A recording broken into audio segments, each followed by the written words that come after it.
Bonsoir Joël Dicker. Bonsoir. On est ravis de vous accueillir ici à la Villa Lagrange. L'année dernière, Joe Biden, Vladimir Poutine étaient réunis ici dans ce même lieu. Bon, l'actualité nous a rattrapés funestement, disons, mais c'est un endroit très rare. On a peu le droit d'organiser des tournages ici. Est-ce que vous êtes impressionné? Est-ce qu'on peut encore vous impressionner, Joël Dicker? Évidemment, très honoré, très touché. C'est très impressionnant, mais c'est plus que ça, hein. On est ici dans un endroit qui sent une vie extraordinaire, dont on imagine ce qui a pu se passer, qui est un lieu très privilégié, très peu connu, avec tous ces livres qu'on voit autour de nous, et ça donne qu'une envie, c'est aller voir ce qui se passe, ouvrir des livres. Il y a quelque chose de très attirant ici, hein. Mais c'est, oui, très impressionnant, mais surtout très, très émouvant d'être là. Surtout pour le Genevois que vous êtes. Ah oui, évidemment. Ouais. La vérité sur l'affaire Harry Kéber, c'était il y a 10 ans pile. En 2012, vous receviez le Grand Prix de l'Académie française pour ce livre. Quel regard vous portez sur le Joël Dicker de 2012? J'ai vieilli.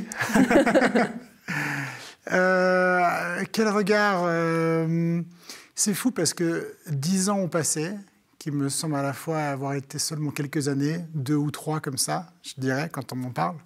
Quand je pense à tout ce qui s'est passé pour moi, professionnellement, personnellement, j'ai l'impression que ça en fait plutôt 20.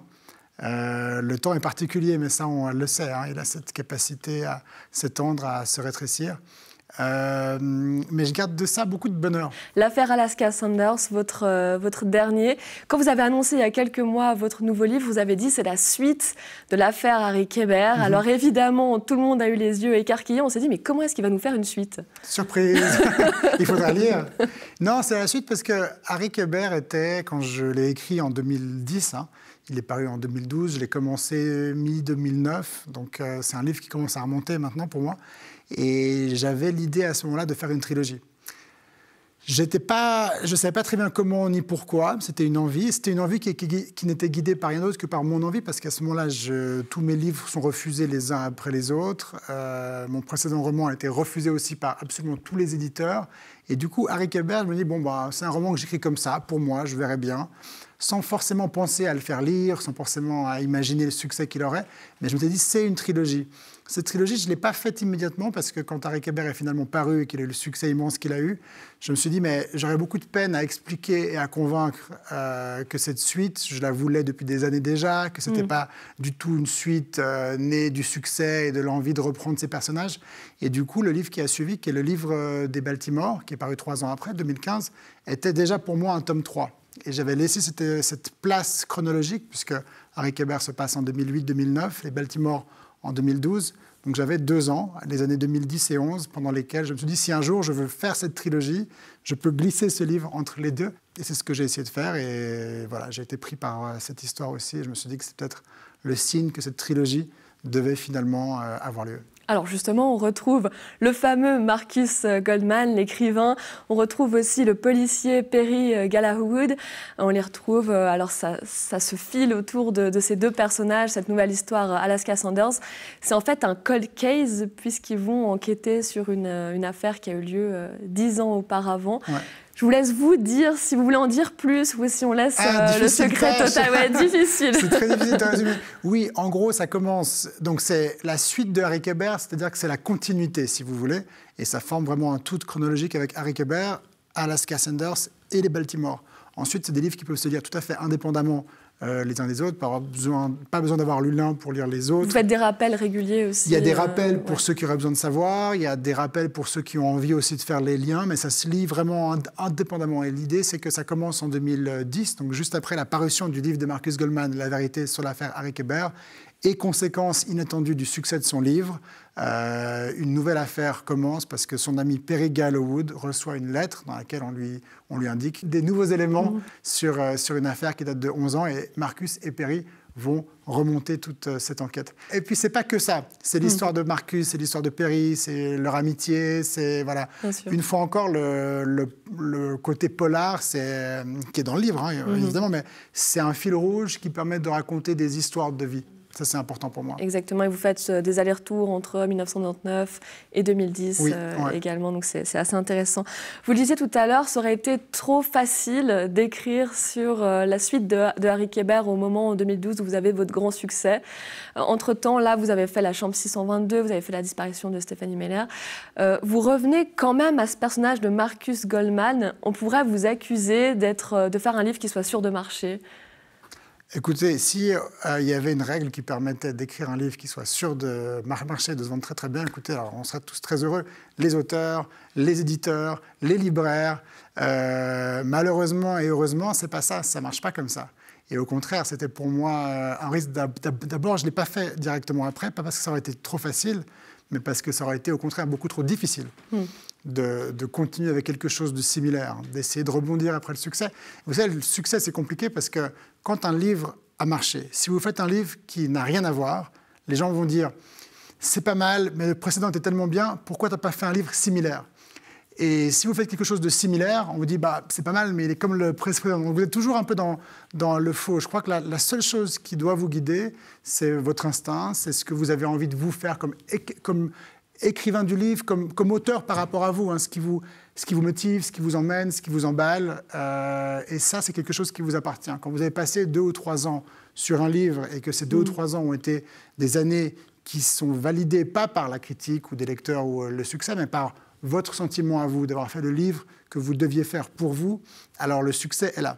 Après, le succès commercial, critique, il appartient à personne d'autre que les lecteurs et on verra bien. Est-ce que vous allez laisser pour de bon ce Marcus Goldman maintenant ? Je ne sais pas, peut-être, peut-être pas. Je ne fais pas de promesses. Et je pense qu'en art, il ne faut jamais faire de promesses parce que vous vous coincez, même pour vous-même. Est-ce qu'il reviendra un jour ? Peut-être. Je ne sais pas. Est-ce que j'aurai envie de le faire revenir un jour ? Peut-être.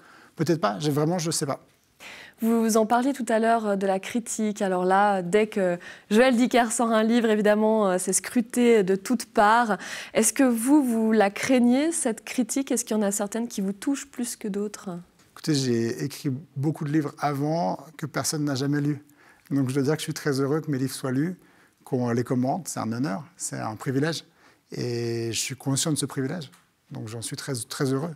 Petite anecdote, l'intendante de cette belle maison, Evelyne Châtelain, nous racontait que son fils a beaucoup de mal à lire. Et puis les vôtres, par contre, il les a dévorés. Est-ce que vous êtes plus attentif à la critique de la part du public ou d'une critique finalement qui est beaucoup plus spécialisée, professionnelle ? Non, ça me touche immensément que quelqu'un qui soit pas encore un lecteur, parce que vous savez, je crois que tout le monde aime lire, mais que tout le monde ne le sait pas encore, et qu'il faut arriver, les gens qui lisent ou qui n'ont pas encore eu cette passion tout d'un coup, il faut arriver à trouver un livre qui va tout d'un coup, parce que c'est eux et parce que ce livre va déclencher quelque chose en eux, va créer ce déclic. Et de savoir quand si mon livre a pu donner à quelqu'un envie de lire comme ça, de le mettre dans le bain du roman, c'est un honneur incroyable. Merci. C'est ça qui compte le plus pour moi. Vous n'êtes jamais blessé par des critiques négatives ? Je ne suis jamais blessé par des critiques négatives. Non, parce qu'en général, c'est des critiques sur mon livre. Donc, ce n'est pas moi, c'est mon livre. Vous savez, le rapport au succès, en tout cas pour un livre, il est très particulier parce que c'est mon livre, ce n'est pas moi. D'ailleurs, je le vois dans la rue, quand on m'aborde, quand on me parle, c'est toujours très doux. Et j'ai le sentiment que c'est beaucoup plus doux que pour un acteur ou un musicien ou pour quelqu'un qui représenterait directement son art. En général, quand des gens me voient, ils ne me disent pas je vous aime, ils me disent j'aime ce que vous faites, j'aime votre livre. C'est très indirect. Et ça rend tout ça, il y a ce biais qui rend tout ça beaucoup plus doux, beaucoup plus serein, je trouve. À chaque fois, Joël Dicker, que vous sortez un livre, on sait qu'on va y passer plusieurs heures. Des gros pavés, en général 600, 700 pages. Est-ce que vous n'arrivez pas à ramasser plus le récit ou est-ce que vous avez beaucoup de choses à dire ? J'espère qu'un jour, j'y arriverai. Parce que les livres, il y a des livres que j'ai adorés, qui font 100, 150 pages. Hein, Le vieil homme et la mer, tout est dit en 120 pages, je crois. Des souris et des hommes, pas beaucoup plus. Et donc ce talent que certains ont de tout dire en quelques pages, où tout est dit vraiment, un texte très concentré, ça me plairait immensément. Et en même temps, j'ai envie de vous dire, dans un monde où on est très pressé, on a le temps de rien, on est toujours en train d'essayer de faire plus court, de ramasser, de synthétiser, de prendre le temps. Et pour moi, quand j'écris, et aussi de proposer quelque chose pour ceux qui liront ce livre, de dire, voilà, on prend le temps, on s'installe. On prend un peu de recul et on se pose. Ça peut être pas mal aussi. Vous conseillez de les lire où, vos livres? Où on est bien, on est bien. Moi, il y a des gens qui me disent « Ah, j'ai pas le temps, je vais essayer de m'y mettre là, mais j'ai pas le temps. » Ça, je dis « Mais attendez, on a le temps. Ne prenez pas, il faut pas le faire maintenant. Il faut le lire quand on se sent bien. » Vous voyez, j'ai mis 3 ans à écrire ce livre, celui-là 2 et quelques. J'ai envie qu'on prenne le temps, j'ai envie que ce soit un moment où on est bien. Quand c'est les vacances, c'est extraordinaire. Vous savez, il y a des gens qui disent « Oui, c'est pas mal, c'est une lecture pour les vacances. » Mais tant mieux, quel cadeau extraordinaire. Donc vous n'êtes pas contre l'idée du livre de plage? Mais au contraire, c'est génial. Quel plaisir, quel plaisir. C'est un double plaisir, je vais vous dire pourquoi. D'abord parce que quand je le fais moi, je garde des livres que j'ai envie de lire, pour lesquels j'ai envie de passer un vrai moment. Et donc quand les gens le font avec mes livres, merci, merci, merci. Et puis deuxièmement, je me rends compte quand je vais à la plage que je vois de plus en plus de gens, des générations qui suivent, qui n'ont plus le réflexe d'avoir un livre avec eux, mais qui ont le réflexe d'avoir un iPad, un téléphone, un écran. Je vois des gens à la plage qui regardent des séries télé sur la plage, qui regardent, je ne sais pas très bien ce qu'ils font, qui jouent à des jeux. Je ne suis pas en train de critiquer ce que les gens font. Je suis en train de m'inquiéter qu'on soit encore, nous, dans un système à dire « est-ce que c'est un livre de plage ?» en disant « ou alors un livre de plage, c'est un gros mot », au lieu de dire « lisez à la plage ». C'est ça qu'on devrait être en train de faire, en train de dire « mais posez vos écrans, prenez des livres ». Et je trouve qu'aujourd'hui, en tout cas de ce que je vois, être une lecture de plage, c'est une consécration. Donc merci à ceux qui me lisent sur la plage et pas que. Vous vous auto-éditez chez Rosier Wolf, c'est la maison d'édition que vous venez de créer. Vous avez dit dans un article au Monde qu'aucune grande maison d'édition française ne vous avait contacté pour vous récupérer finalement. Pourtant, vous êtes l'assurance de vendre des millions d'exemplaires. Est-ce que ça vous a déçu, blessé? Et pourquoi est-ce qu'on ne vous a pas contacté? Non, la réponse est synthétique. Et je ne vais pas refaire ici ni l'article ni rien, mais j'ai eu des propositions. Mais de toute façon, j'aurais pu avoir des milliers d'offres, des millions d'offres. Ma décision était prise quand Bernard Defallois, mon éditeur, quand Bernard Defallois est décédé en 2018, j'ai rapidement su que la seule possibilité pour moi de continuer cette aventure excitante et incroyable, qui était une aventure avec lui de passion, c'était une aventure drôle, c'était une aventure excitante, c'était une aventure parfois un peu inquiétante parce qu'on prenait des risques, parce qu'on allait là où d'autres n'étaient pas allés, parce qu'il avait décidé de créer sa collection de poches qui était du jamais vu pour mes titres. Toute cette excitation, toute cette folie, je savais que je ne pourrais pas la recréer. Elle était née d'une rencontre avec lui, d'une construction autour des livres, autour de ce succès soudain, inattendu, très improbable. Et je savais que je ne pourrais pas, ce fonctionnement-là, que je connaissais chez Defallois, donc avec lui dans sa maison, je savais que je ne pourrais pas le transposer. Je savais que je ne pourrais pas imposer à un éditeur qui l'aurait accepté. Hein, on est bien d'accord, il m'aurait dit tout ce que vous voulez, mais ce n'est pas comme ça que ça marche. Ce n'est pas en forçant les gens, ce n'est pas en tordant le bras de quelqu'un, en lui disant « si tu veux que je bosse avec toi, il faut faire ça, ça, ça ». Ça n'aurait pas été la continuité de cette rencontre. Et donc, quand Bernard est décédé, j'ai rapidement compris, j'ai rapidement su, j'ai rapidement eu cette conviction que la suite de mon chemin, c'était avec lui mais sans lui, c'est-à-dire en créant ma propre maison qui serait un peu telle que ce que j'avais vécu avec lui, c'est-à-dire une aventure un peu folle, mais très amusante. Vous avez donc vos propres livres dans cette maison d'édition. Le but, c'est d'en éditer d'autres auteurs. Oui.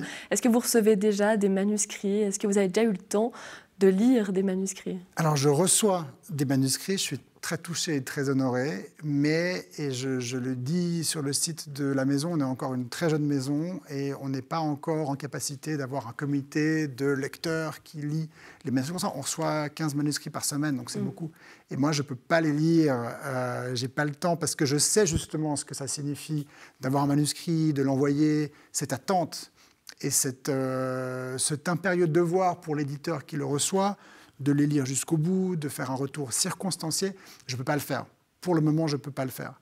Et donc, j'invite les auteurs à s'adresser plutôt à des maisons qui ont déjà un comité de lecture qui peut suivre ce qu'ils ont fait. En revanche, j'écris sur mon site, justement parce que je sais qu'il y a cette envie-là et cette envie que les gens ont de pouvoir écrire, de partager. Je reçois beaucoup de questions. Et donc, sur le site de Rosier Wolf, il y a un club des écrivains qui est en train de naître, dans lequel on peut venir, on peut poser des questions. Je donne, qui sont évidemment que mes conseils à moi, qui n'engagent que moi, mais je raconte un peu ou je donne quelques conseils sur comment écrire, comment travailler son texte, comment envisager son roman.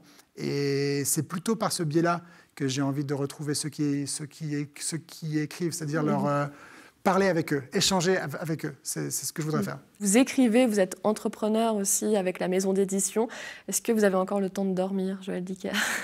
Non, alors vous savez, cette maison d'édition, et ça peut paraître complètement fou ce que je vous dis, mais c'est un moyen pour moi d'avoir plus de temps pour écrire. Parce que ce fonctionnement où je participe pleinement à la parution de mes propres livres est un fonctionnement qui existait déjà avant. Chez De Fallois, déjà, j'avais beaucoup de prérogatives. Je consacrais beaucoup de temps à la gestion des titres, à la gestion des droits à l'étranger, à la gestion des tirages, à la promotion. Mais je n'avais pas une équipe dédiée qui pouvait suivre ça. J'avais les éditions De Fallois, mais qui avaient d'autres textes, d'autres titres, d'autres choses à faire. Et aujourd'hui, j'ai vraiment une équipe qui permet de faire ce que je faisais, mais sans que ce soit moi qui le fasse. Et donc, j'ai le temps pour dormir et pour écrire plus. Bernard De Fallois, il voulait créer le buzz à la sortie de la vérité sur l'affaire Harry Hébert. En 2012, il a contacté tous les libraires. Alors, c'est la légende, hein. Il a contacté tous les libraires de Genève et un peu partout pour dire « Il y a ce livre, il faut que vous le lisiez, il faut que vous le mettiez en avant, il est super ». Et il a réussi à créer le buzz avant même la folie des réseaux sociaux. Vous, aujourd'hui, vous êtes partout sur les réseaux sociaux, vous faites des tournées. Est-ce que vous avez appris à faire le buzz aussi, comme Bernard ? Mais j'ai appris à faire le buzz comme Bernard, dans le sens où Bernard, il faisait le buzz en parlant.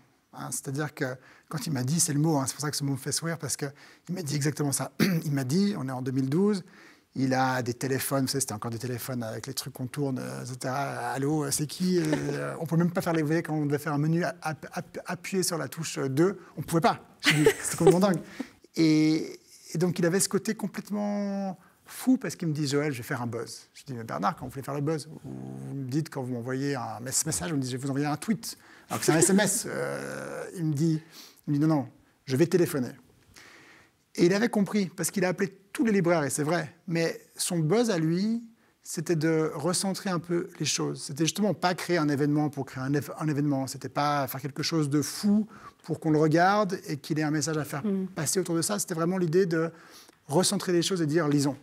C'est ça, très modestement, parce que je ne serai jamais lui, mais c'est ça l'idée aussi de Rosier et Wolf, cette maison qui est de dire lire et faire lire, et qui est de dire n'excluons pas les lecteurs, mais au contraire, incluons tous les lecteurs ensemble et retrouvons-nous dans un monde où on a beaucoup de peine à s'entendre et à s'écouter, dans un monde qui est fait de beaucoup de divergences et de beaucoup de crises et de beaucoup de disputes entre nous. Retrouvons-nous autour des livres, qu'on aime ou qu'on n'aime pas. C'est ça qui est important de savoir, c'est qu'on a le droit de ne pas aimer un livre, et c'est important de savoir ce qu'on aime, de savoir ce qu'on n'aime pas. Mais ce qui est encore plus important, c'est d'être capable d'échanger, d'expliquer pourquoi, et de se rencontrer autour d'avis qui sont divergents, mais qui nous permettent de nous réunir quand même. À chaque fois que vous sortez un livre, c'est une tournée de dingue des médias. C'est une tournée aussi auprès des lecteurs qui viennent vous voir. Souvent, on dit que les jeunes femmes, souvent, sont vraiment fans de vous, comme un artiste de rock, un groupe de rock, un petit air des Beatles. Qu'est-ce que vous pensez de ça? Écoutez, je ne sais pas. Je crois que ce que j'en retire, c'est que les gens aiment lire. Et je crois que la grande erreur... Il y a une personnalité au-delà d'écrivain, parce qu'on peut écrire des best-sellers, mais ne pas apparaître dans les médias. Vous jouez le jeu. Mais parce que je crois que c'est très important aujourd'hui d'occuper l'espace, pas moi, Joël, mais que l'écriture, que les livres, que les écrivains occupent cette place qui est là. À dire aux gens, lisez, parce que si ce n'est pas les écrivains qui prennent un peu de place, c'est d'autres artistes, alors il y en a des très bien, mais il y a aussi des youtubeurs pour lesquels j'ai beaucoup de respect, mais dont je serais plutôt content que les plus jeunes prennent exemple sur des artistes, sur des pilotes d'avion, sur des astronautes, sur des gens qui créent quelque chose, plutôt que des influenceurs. Et quand j'entends aujourd'hui des plus jeunes qu'on leur dit « qu'est-ce que tu veux faire plus tard ?» On me dit « je veux être un influenceur », je me dis « on a raté quelque chose, on est en train de rater quelque chose dans la construction ». C'est pas une critique. Vous êtes un peu réac comme ça des fois. Mais au contraire, mais non, c'est pas réac. Mais justement, c'est là où vous avez tort. Je suis pas en train de dire c'est mal d'être un influenceur, on peut être ce qu'on a envie et c'est très bien. Quand on sait ce qu'on veut faire, c'est très important. Ce que je suis en train de dire, c'est de poser la question de l'autre sens. Je dis qu'est-ce qu'on est en train de construire pour que les valeurs des plus jeunes soient en train de se dire « je veux qu'on me regarde, je veux qu'on m'écoute, je veux raconter ce que je veux et que les gens achètent ce que je promette. Je veux, au lieu de dire « j'aimerais construire, j'aimerais qu'on s'entende, j'aimerais qu'on s'écoute ». Et c'est là où il y a un vrai problème ici. Et c'est là où le vrai problème ne vient pas de ceux qui arrivent, mais viennent de ceux d'avant, viennent de nous, de ma génération. Qu'est-ce qu'on est en train de construire? Qu'est-ce qu'on est en train de laisser? Et je crois que la littérature peut beaucoup, et je le disais avant, mais je le redis ici, elle peut beaucoup parce qu'elle permet d'être ensemble. Est-ce que vous êtes heureux, Joël Dicker? On imagine que vous êtes connu, plutôt riche, vous avez une famille épanouie. Est-ce qu'il vous manque quelque chose là-dedans? Il me manque de l'insouciance. Il me manque, est-ce que je suis heureux? Oui, moi, très égoïstement, ça va aujourd'hui, mais je dois dire que je suis inquiet de la marche du monde, je suis inquiet de ce qu'on laisse. Je suis inquiet de ce qui se passe, je suis inquiet de voir qu'on sort de 2 ans d'une pandémie qui est quelque chose pour lequel personne ne peut rien, mais que ce sont 2 ans qui nous ont mis en antagonisme les uns contre les autres. Je suis inquiet de ça. Et je ne sais pas si on peut être pleinement heureux aujourd'hui dans un monde dont on ne sait pas très bien ce qui nous attend, dans un monde dont on ne sait pas très bien ce qu'on construit. Dans un monde avec une incertitude. Alors peut-être que c'est une incertitude qui a toujours été et que c'est mon grand âge aujourd'hui. Tout d'un coup, je me rends compte que les choses ne sont pas aussi simples, mais je suis un peu inquiet. Joël Dicker, quels sont vos projets? Est-ce que vous êtes déjà sur le nouveau? Non. Non, il y a toujours des tas de projets. Des tas de projets, qu'est-ce que ça veut dire? Ça veut dire que j'ai toujours des idées de romans, j'écris toujours, j'ai toujours des départs. Je me dis, mais tiens, et ça, et ça, et ça. Donc là, je suis dans la phase où j'ai toujours quelques idées, mais que je déploie pas vraiment. J'essaye, je tâtonne. Et c'est une phase assez plaisante. Qui prend du temps, notamment en ce moment parce que j'ai beaucoup de promotions, donc je n'ai pas beaucoup de temps pour le faire. Mais c'est une phase que j'aime bien parce qu'elle appelle quelque chose dont j'ignore tout encore. Merci beaucoup, Joël Dicker. Je rappelle les références du livre L'affaire Alaska Sanders aux éditions Roger Wolf. Du coup, sorti le 3 mars en Suisse, le 10 mars en France. Après s'être intéressé à votre livre, on parle un petit peu de votre processus d'écriture, ces 5e de couverture. À quel moment de la journée travaillez-vous? Toute la journée. Quel serait l'endroit parfait pour écrire votre nouveau livre? Une île déserte. À quel âge avez-vous écrit votre première histoire et quelle était cette histoire?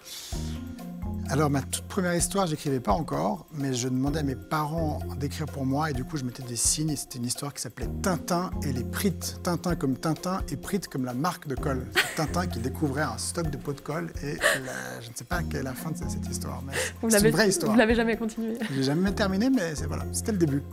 Qu'est-ce que vous aimeriez dire à votre personnage préféré?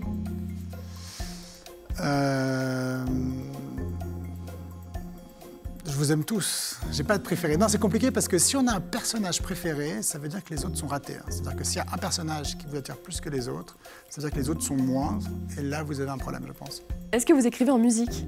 Toujours. Ouais, ça permet de faire une bulle. Ça permet, en tout cas pour moi, ça permet de m'isoler vraiment. Quel type de musique, du coup? Tout, en général, sauf de la musique francophone, pour pas que ça me dérange un peu. De l'opéra, beaucoup d'opéra, beaucoup de jazz. Moins il y a de paroles et mieux c'est, pour moi. Qui a le droit de vous lire au fil de votre écriture? Au fil de l'écriture, personne ne lit parce que je trouve... Déjà, moi-même, je ne sais pas ce que je suis en train de faire, donc c'est compliqué pour moi. Donc, j'ose pas imaginer ce qu'un lecteur me dirait. Il me dirait « Attends, mais j'ai rien compris, ça n'a aucun sens. » Donc, ça me mettrait dans tous mes états, donc c'est pas une bonne idée. Donc, j'attends vraiment d'avoir un livre fini que je vais reprendre, d'avoir vraiment une histoire complète de A à Z avant que quelqu'un lise. Acceptez-vous facilement la critique? Oui, j'adore ça parce que j'ai été pas lu par personne pendant des années. Mais c'est vrai, et d'avoir aujourd'hui cette chance d'avoir des gens qui me lisent, qui me disent « ça j'ai aimé, ça j'ai moins aimé », c'est une occasion très importante pour moi d'essayer de faire mieux. S'il ne restait qu'un mot sur cette terre, lequel serait-ce? Au revoir. Et enfin, si vous deviez donner une couleur à votre univers littéraire? Ce serait du bleu. Formidable, merci infiniment. Merci à vous. Si vous voulez suivre encore notre auteur, n'hésitez pas à aller sur les réseaux sociaux de L'Aimant Bleu, Facebook, Instagram et en podcast. Joël Dicker s'est prêté au jeu du Méli-Mémo. 10 minutes pour écrire un début d'histoire avec 3 mots que vous lui avez suggérés. Je vous souhaite une très belle soirée sur L'Aimant Bleu. À très vite.